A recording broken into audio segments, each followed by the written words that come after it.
নবীজি বলছে গান শোনা গুনাহ, ওয়াল জুলুসু আলাইহা ফিসকুন, গানের মজলিসে বসা প্রকাশ্য ফাসিক, প্রকাশ্য পাপী, কবিরা গুনাহ।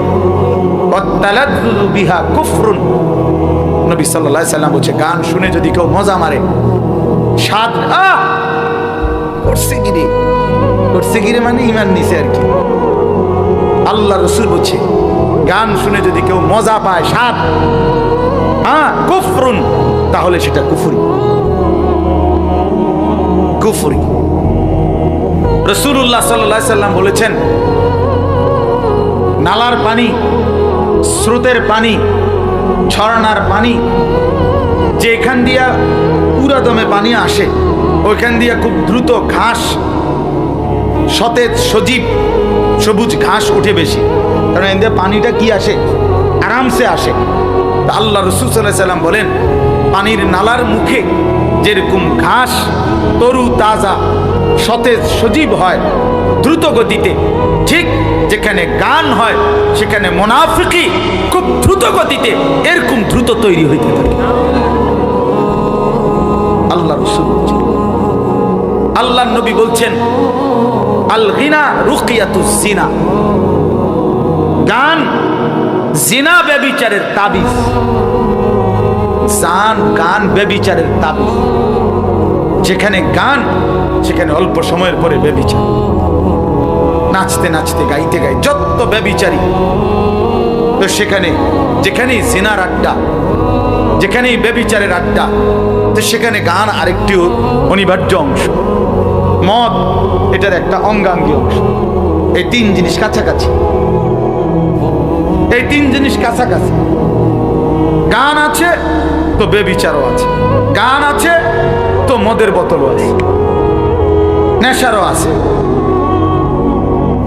কেউ যদি বলে আমার এখানে নাই তমকের, সেটা আমি ভিন্ন বিষয়, ওনারটা উনি বলবে, আমনের সাফাই আমনে গাইবেন, কিন্তু আমি আমভাবে বললাম, ব্যাপকভাবে বললাম, ব্যাপকভাবে বললাম।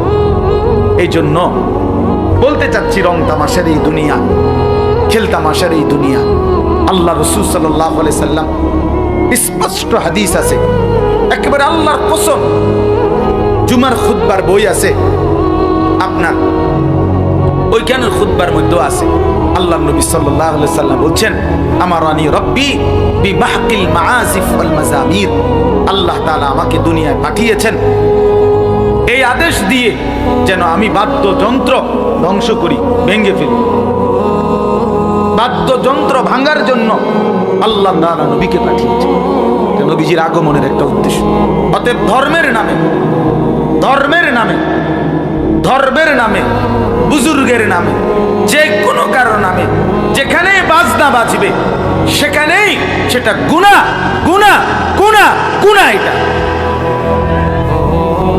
এটা নাফরমানি, নিঃসন্দেহে নাফরমানি, নিঃসন্দেহে নাফরমানি, কোনো সন্দেহ নেই। এই জন্য নওজোয়ান তোমাদেরকে মোবারকবাদ, গানের আড্ডা ছেড়ে কোরআনের আড্ডায় আসছো, কোরআনের কথায় আসছো। আমি দোয়া করি তোমরা যে কয়টা ছেলে আসছো, আল্লাহ তোমাদেরকে আগামী দিনের ইসলামের জন্য কবুল করেন ইনশাআল্লাহ। তোমরা বারবার হাল ছাইরো না, হাল ছাইরো। কিশোর নওজোয়ান যদি জালেমকে হটাইতে পারে তো কিশোর নওজোয়ান ইনশাআল্লাহ বাংলার জমিনে কালেমার পতাকা উড়াবে ইনশাআল্লাহ, আগামীর নওজোয়ান উড়াবে ইনশাআল্লাহ। যাদের হাতে জালেমের পতন হয়েছে তাদের হাতে ঈমানের বিজয়ও হবে ইনশাআল্লাহ, ইনশাআল্লাহ, কোনো সন্দেহ। আমরা হতাশ না, আমরা হতাশ হই না, আলহামদুলিল্লাহ হতাশ না। আমাদেরও হিসাব কিতাব আছে, আশা নিয়েই ওয়াজ করি। কিশোর নওজোয়ান, আগামী দিনের তরুণ যুবক আল্লাহর দিকে ফিরতেছে, কোরআনের দিকে ফিরতেছে। নতুন বাচ্চা আল্লাহর কোরআনের দিকেই ছুটছে বেশি। রিক্সাওয়ালা, ঠেলাওয়ালা, দিন মজুর, কুলি, দিন আইনা দিন খায়, আজকে তারাও স্বপ্ন দেখে আমার ছেলে হাফেজ কোরআন হবে। এক সমাজের উচ্চ পদস্থ পয়সাওয়ালা ধনী সর্বোচ্চ, সেও স্বপ্ন দেখে আমার ছেলেটা হাফেজ কোরআন। এটা প্রমাণ করে আগামীর পৃথিবী কোরআনের পৃথিবী।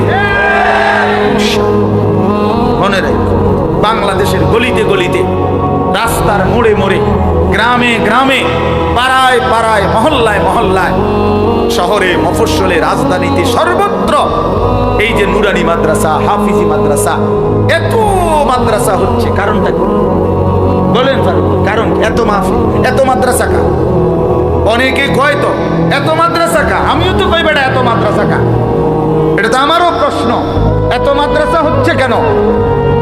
এই এবার উত্তর কি? উত্তর সহজ। উত্তর সহজ হইল, এই জমিনের মধ্যে একটা পাতা পড়ে না আল্লাহর ইচ্ছা ছাড়া। তো এত বড় মাদ্রাসাটা হয়ে গেছে আল্লাহর ইচ্ছা ছাড়া। কি মিয়া, একটা পাতা যেখানে পড়ে না আল্লাহর ইচ্ছা ছাড়া, সেখানে এতগুলো মাদ্রাসা কি আল্লাহর ইচ্ছা ছাড়া হইছে?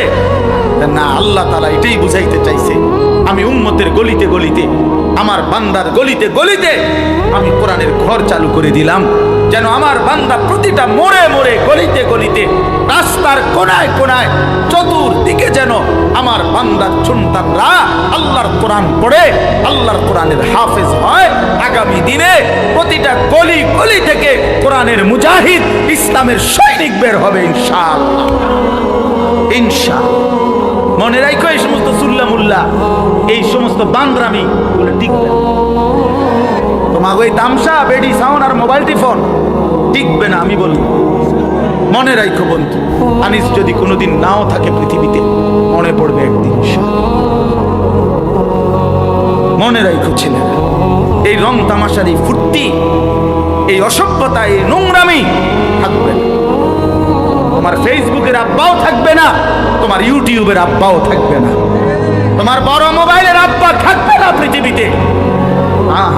আমি বলি, টেলিগ্রাফ নাই, ডাক টিকেটের, ডাক পিয়নের সেই চিঠির প্রচলন নাই, টেলিফোন তিনটির দ্বারা কথা হইতে, এগুলোর প্রচলন এখন আর আগের মতো নাই, ফিতাওয়ালা ক্যাসেট এখন আর নাই, সিডি চ্যাপ্টা চ্যাপ্টা ক্যাসেট এগুলো নাই।